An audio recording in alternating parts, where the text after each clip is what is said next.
Staying In with Lindsay. The special treat for us this week, I would like to introduce my weekly co-host, Robin. Hey there. Robin was actually supposed to be my co-host for the whole thing when we first started, or when I first started this whole thing, and life got lifing, and we decided it was not best that she could just co-host occasionally, right? Yes, exactly. So you want to introduce yourself and tell a little bit about yourself and what's going on with you in your life? Sure. Yeah. Well, I'm Robin, of course, but the last 3 years have been very tumultuous, big words, That's a big uh, word. a pretty crazy time in my life. I have gone through a divorce, which was really messy and difficult to survive through. I also lost my mom to breast cancer a year ago. And then this year I have changed careers. So it's just been a crazy couple of years that have been a roller coaster, honestly. But I do feel like I am like on the other side of those things now.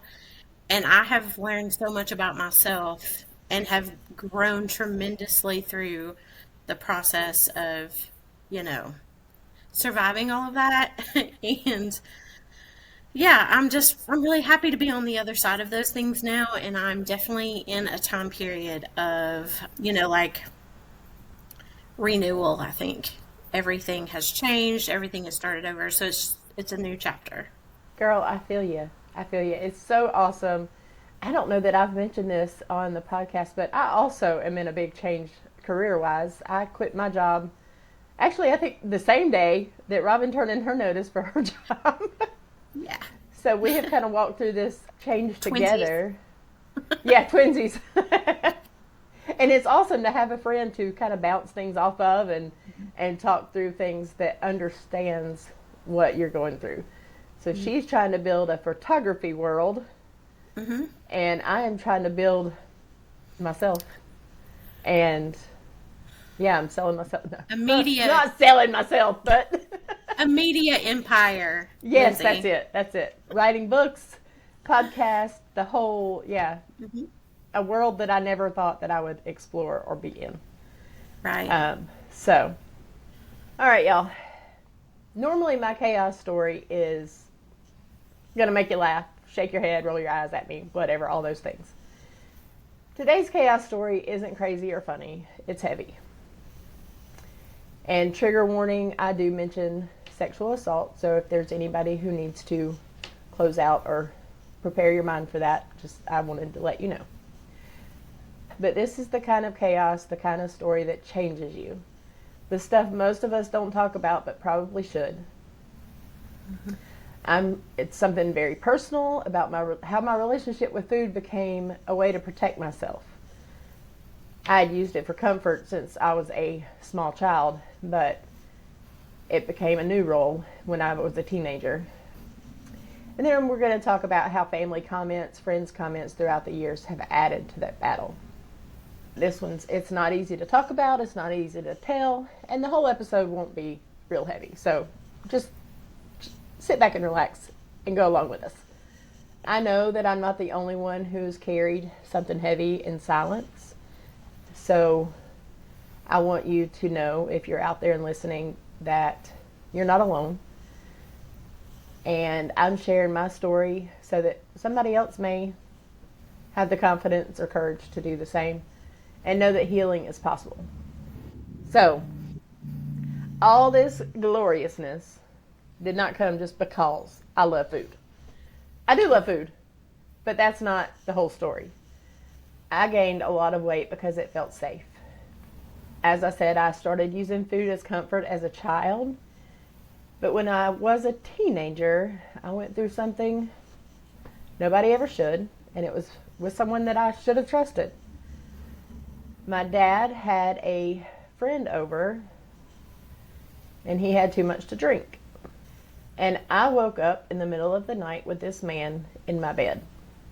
I won't go into all the details or anything like that, but just know that it was not what I had planned for that night. I was asleep and rudely awakened. So after that, food became my comfort, my control, and honestly, it was a protection. So I didn't have anything probably quite as traumatic as that when I was a teenager, but I also was in an abusive relationship. And I was around 15, 16 years old when that was going on.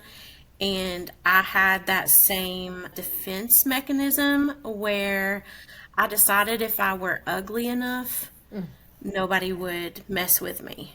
Yes. And I didn't realize that until years later in counseling. I actually had a really great counselor who asked me to bring in pictures of myself during that time period as a teenager.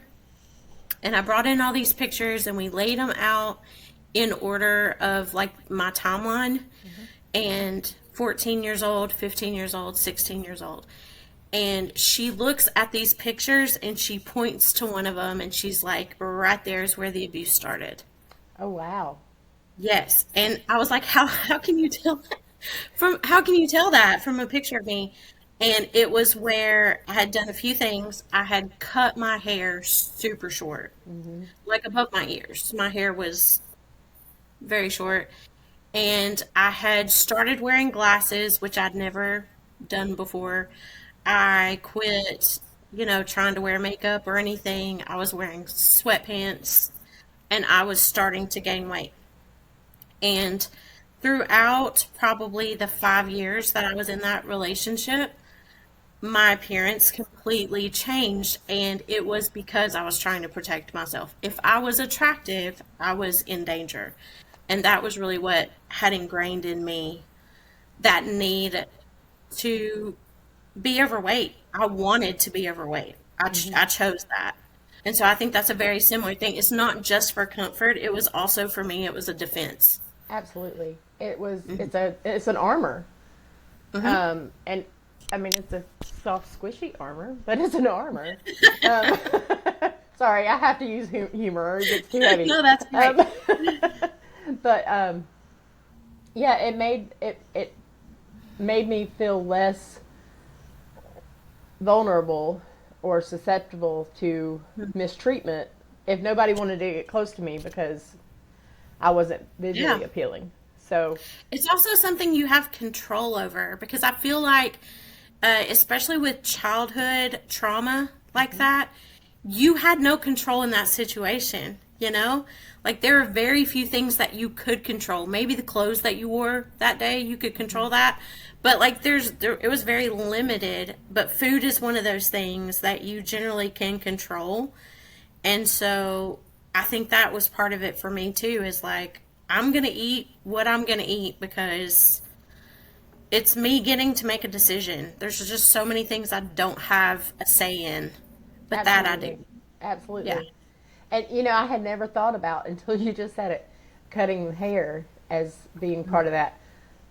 I wore my hair short, actually in elementary school more so, but then in high school I also cut my hair off short, and I never even thought about that being, wanting to change your appearance or wanting, and And I that's don't not think it always necessarily is for everybody. right, right. No. But Yeah. I can remember as a child being asked if I was a boy or a girl, and while that didn't feel good, like that was not something I was like I didn't want to be questioned like that, but at the same time,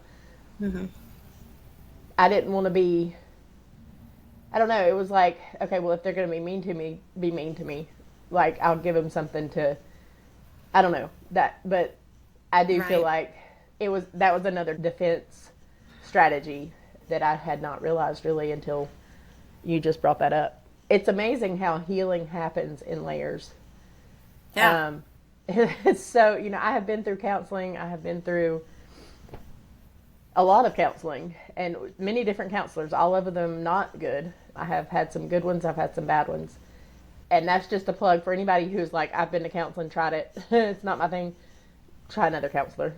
Yeah. Because You there just are haven't some really found the great. right fit. Yeah. Yeah. And sometimes that may be a peer counselor, just somebody who, like I've been through a center that actually offered peer counseling. They weren't actually certified counselors, but they had some training.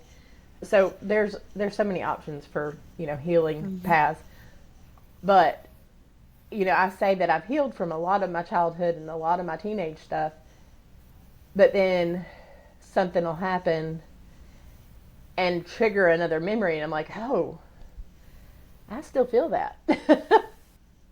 For example, yesterday, and this kind of ties into the whole theme of this episode is kind of friends and family who don't get it. People think, it's easy to lose weight. Just stop eating. Just stop eating. Or just move your body more. Or, all the things that you're supposed to do. But they don't get what's really happening is you trying to feel safe or... I had the word on the tip of my tongue and it disappeared. So that's okay. But yesterday I had sent a picture or said something to a friend, and I was like, I'm still, I've lost 110 pounds. I still don't feel confident in front of the camera, which is funny to say as I sit here in front of the camera. But I was like, I still don't see it necessarily. I know, like, I put on a pair of pants yesterday that was like 6 sizes smaller than my biggest size. And I was like, wow. I rolled my eyes as I was trying to put them on thinking they're never going to fit. But let me just try it. And they did. And I told a friend of mine, and she said, well, how small do you want to get? I was like, I'm not small yet, but I was like, I'm thinking, maybe a size 12. And then when I said that, I was like, I haven't been a size 12 since 8th grade. And I remember that specifically because my grandmother told me she would buy me a $100 dress if I lost the weight. And I lost the weight, and she bought me a size 12 red dress that I wore to the 8th grade dance. And I was like, I have not thought about that in years. And that was before the trauma of the sexual assault. That was just, I've dealt with weight issues forever, but that, I'll buy you a dress if you lose the weight. Wow. Bribery. I'm like, what does that do for a child? Like, you're not good enough for me to buy a dress for. You're not good enough for me to buy you something pretty until you're a smaller size. Mm-hmm. Like, that's... Ooh. Yeah, it definitely connects your worth to your weight. Yeah. Which should never be in the same room together. Absolutely not. Absolutely not. And, our society tells us that, too. Like... Mm-hmm. And You'll be happy once you lose weight, or... Mm-hmm. Yeah. And I will say, I am happier right now than I was 6 months ago. And part of that is because I've lost weight, but it's not because I feel like weight is my value. It's because I feel healthier. Mm-hmm. And I can do more. And doing more just releases all kinds of brain chemicals. Was it endorphins or dopamine or I don't know. There's so many different ones. All of them? Yeah. Yes, all of them. It releases the feel-good toxins in your brain. Yeah. And so... in a way, yes, losing weight can make you happier, but it can also put you in a mindset of, again, your value is related to your weight because you're treated differently as a plus size woman or man than you are at a healthy weight. Yep. And yes, health and weight are related, absolutely. But the mental part of it is when you walk in somewhere and you're a heavy person, I feel like you're judged, you're considered lazy, you're considered undisciplined. And some people are those things. I've gone through phases where I was those things. But that's not why I ended up over 400 pounds. It's not laziness. It's not undiscipline. It's trauma. It's all these other things that happened. Yeah. But if I walked in as the same person, the same sweet, lovable, great person that I am at a size 12 versus a size 30, I'm seen totally different. Yeah. And so that also can affect the mind if you're not aware of that and ready and able to deal with it. So, Robin, can you think of things that your family or friends have said to you, well meaning or, you know, under the guise of caring? And they probably did care, but they thought they were helping when not necessarily were. Yeah, I haven't had a whole ton of experience with that, but I've definitely, my relationship with my mom was a little bit strained because of my weight. She never struggled with her weight. She was always, fairly thin. Like 130 pounds is probably the heaviest that she ever was. I hadn't been that since And elementary school. yeah, well, high school for me, but Mm-hmm. yeah, she would complain if she gained a couple of pounds, like it was a really big deal. And I also, you internalize what your parents say probably more than anybody else. They really have a profound impact on your life. And my mom never liked herself. She had very low self-esteem, and she didn't think she was very pretty at all, even though she was gorgeous. And I internalized that because so many people told me I looked like my mom, that I was also not pretty at all. If she didn't think she was, and everybody says I look like her, then I'm not either. Mm-hmm. And the more I gained weight, which a lot of my weight gain also came from having children, and I had 4 children within 6 years. So I didn't give myself time to really heal after the births of each of my children. So it just piled on top.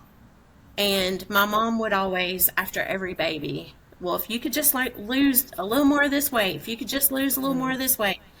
And it just made me feel like I wasn't good enough, really. But also, it was a comparison. It's everybody is always comparing themselves to everybody else when it really doesn't matter what everybody else thinks. It matters what you think and how do you accept yourself. So that's really the main relationship that made me self-conscious about my weight, especially because she never really struggled. So how could she understand what it was like for me to try to lose it? Mm-hmm. If 10 pounds was a lot of weight for her to lose, then how much is the 60 or 70 that I need to lose to be her weight? Yeah. And it just overwhelmed me and frustrated me because, like, where do you start when you see it that way? Like, it just seems like a monumental task that there's no way I can actually get there. Yeah. Yeah. I have, unfortunately, it wasn't just my mom. My mom, she passed when I was 7, but I had my stepmom. And I can remember being made to go for walks with her. I I don't care how big or small. Walking has never been something I enjoy. Like just to go for a walk. Now, if I want to go for a walk, if going to a waterfall, something like that is great. There's got to be a reward in it. Like I'm just not one to just want to walk for the sake of walking. I would rather lift weights, swim, like any other kind of form of exercise. But I can remember being forced to go on walks because I needed to lose weight. And I mean, I did, but being forced to do so was not the way to handle it necessarily.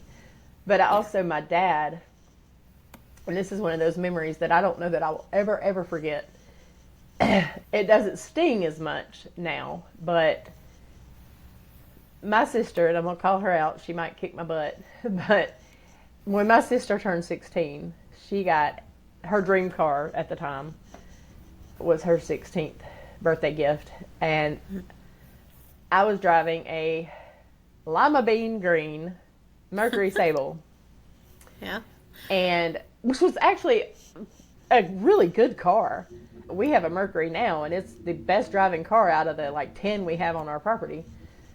And y'all, we have less than an acre, and we have that many cars. We have like 6 cars or vehicles, motorcycle, anyway. But I was driving a Lima Bean Green Mercury Sable, and my sister got a silver two-door Grand Am or Grand Am, I think. And I can remember very clearly walking in because I was like, what?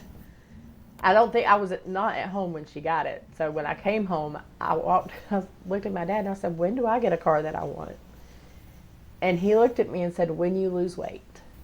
Yeah. Talk about a punch in the gut. Like, what? I found out last year or sometime recently that she actually had to lose weight to get the car. I had no idea that that was a stipulation for her to get it. All I knew was she got it. And I'm thinking she's, spoiled, the little baby of the family. And that's all she had to do to get it. What I've believed my whole life. Yeah. So when I found out that was not true, I had all kind of mixed emotions about that. And then I had, my grandmother was another one who just didn't get it. She just didn't get it. She was always, again, she's the one who bought the dress. And, I didn't deserve that unless I was smaller. But she was constantly, I lived with her for a while, and I have right here on my arms, little fat roll. And I can remember her looking and just pointing at it and go, bless your heart. Just bless your heart. And like now I want to get a tattoo right there. It says, bless your heart. Because joke is on her. Now that I've lost 110 pounds, I have more rolls now because of where, things are settling differently. And I'm like, I have one on my calf, on my leg. I'm like, where did that come from? Like, I'm losing the weight. And I have more rolls now. Well, that's just not fair. But I don't know that one on my arm will ever go away unless I have the, skin removal surgery. But I can just driving down the road and she just touch it. Bless your heart. And I'm like, woman. And I asked her several times, it's like, pick out the thing about yourself that you dislike the most. And let me say something to you every day. Let me bring it up every day. Yes. Mm-hmm. And tell me that it makes you motivated. Because it doesn't. You're not motivating me to lose weight. You're turning me back to the food. Honestly, because that was what I felt comfort in. That's where the comfort is, exactly. Absolutely. So your words that you're thinking are going to be helpful are really not at all. So I try my best with people. Like, I have another friend she's trying to lose weight. And anytime, she'll tell me she's struggling or, whatever. And I try real hard not to just come out and say, well, this is what you need to do. This is what you need to do. Yeah. Because I don't want to be that person. I want to be, okay, what can I do to help? Like, if you need me to say, hey, make sure you drink your water every day, I will do that gladly, but only if that's what you are looking for from me. Yeah. Like, and I'm sure I haven't always been, the done it right by people because, we say things without thinking sometimes. I do it quite often. I just open my mouth and things spill out. But, it's part of my charm. But I don't ever want to be the person who makes you feel worse. I want to, hey, what do you need from me? And if it is tough love and somebody say, hey, put the cookie down, you better believe I'll do it if that's what you ask me to do. But I don't want to tell you to put the cookie down if that's something that you need in that moment to feel good. And I feel like that's a really important point, like distinction to make, because like I'm sure that your dad and your grandmother had good intentions. Like they really truly cared about you, loved you, wanted to see you be successful with the weight loss, but they didn't know how to help. They didn't know how to help. But instead of saying, how can I help? Like what you're saying, what can I do to support you? They assumed that they knew what to do already. Absolutely. And it backfired. Yes. You know, it Yes. backfired. So Yeah. I think it's really important, maybe not just for us when we are talking to other people, that we come at it with that sort of open approach, but also that we speak up when people sort of insert their opinions and say, you know what, the best way for you to help me, Mm-hmm. like you tried to do that with your grandmother. I know you did. Mm-hmm. But like, we do need to stand up for ourselves in that sense and say, like this would be more supportive Mm-hmm. and keep it in a positive light of what they can do to actually support us in the best way. Yeah. And it's a fine line because I mean, sometimes I do need that tough love to say, you know what, you really aren't supposed to be eating that, but do it out of a place of love, or maybe say, hey, do you need to talk about something, or is there something going on that's leading you to do that? Right. And everybody responds differently. There's no one way to do it for everybody because, what I need may not be what you need. But I mean, and I'm not saying that tough love is not needed because it is. And, if you see somebody who's constantly doing things that they're not supposed to do that are unhealthy, I think it's different for each person. But tough love, when you're not ready to hear it, Have the opposite. can have the opposite effect. So, yeah, I'm in a place now in my life that if I'm doing something that I shouldn't be doing, I think I can take it a little more when somebody says, "Hey, what are you doing? You're making a mistake." Because I'm at a place where I want to truly heal. I want to truly, like, and as a teenager when I was living it every day, I don't think I didn't want to heal. I didn't want to heal because I still needed that comfort. I still needed that armor and that protection and that, now I'm like, no, if it's in there, I need to get it out. Let's get it out. Yeah. So, yeah, life is hard, man. It really And is. trying to figure out at the right balance, and what works for me today might not work tomorrow. Yeah. And that's another tricky, But it's also, to me, that's also evidence of growth. The fact that what works today may not work tomorrow, like that's okay. That's okay. I mean, so you figure it out again. Yes. It doesn't Yeah. mean it doesn't mean you're at a dead end. Right. Right. And yeah. And I know and I went through a lot of talking about healing. I went through a lot of years of anger with God. And that's been in layers as well.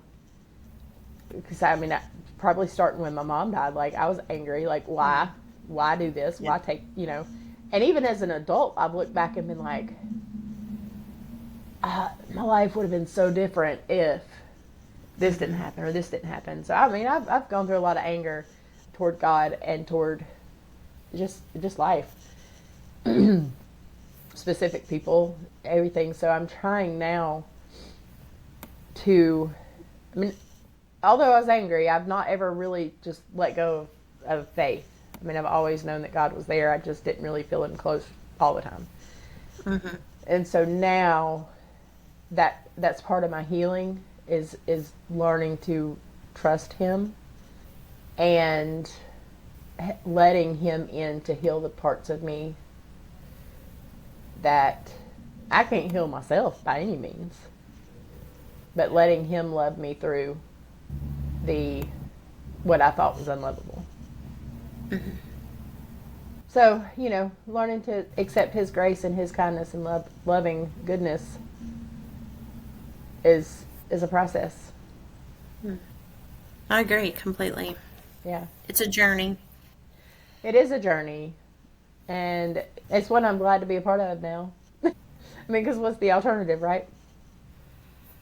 Well, hiding from it is the alternative. Or being dead. Which, well, that, but yeah. Yeah. I was like, I'm Yeah. glad to be part of this journey as opposed to not, not being in it. But Not yes, being here at hiding all. from it is yeah, Yeah. yeah, I mean, you, we can live in denial for so long, right? hmm That's kind of what I was thinking. Like, you can choose to not see things just because you don't want to, or maybe you don't think that you're ready to really deal with stuff yet, hmm but it's gonna keep coming up. Like, you can put your head in the sand, but that doesn't change reality. hmm So if you don't face it, if you don't deal with it, like, it's gonna be riding around on your back until you do. hmm yeah. So, as we wrap up this episode, I'm going to give myself a little plug here because I am writing a journal called Hope in the Chaos. And it is a journal that will have a scripture and a place, a kind of a guiding question of that lends toward healing, and then a place for gratitude because a grateful heart is, what is the scripture? Grateful heart is good like medicine. Is that it? Yep. Okay, I thought I was saying that right. But being grateful, I don't want to butcher the word of God, man. Being grateful is definitely is a mindset, mind shift. Mindset shift. Yes, I was channeling my Sean Connery. It's a mind shift. Sorry. I love that. That's too funny. I love Sean Connery. Uh-huh. Um, but okay, yes. Is it a joyful heart or cheerful? The grateful heart. Cheer. I don't know. Do you want me to Google it? No, it's okay. We'll just go with being grateful, being cheerful, being all the things is good for your heart. Yeah, it's important. Yes, absolutely. So my journal is. I'm hoping by the end of the month we'll be ready for sale. But even if you don't buy my journal, journaling in a notebook, writing your thoughts down, because if you're like me, sometimes saying it once is not enough. I have to say it several times, and the person you live with may not want to hear it over and over again. Like, man, I feel this way today, or I've been through this. Writing it down is a way that you can. I mean, you can say it over and over again if you need to get it out, instead of saying it out loud over and over to, you know, Yeah. uh, your friends. Or I mean, I have some great friends that I know I can say things the same over and over again until I heal from it. But a journal is definitely, and you can say it however you want to. You don't have to sugarcoat it on a piece of paper. Mm.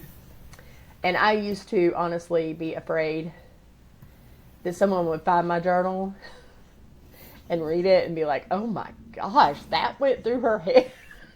Yeah.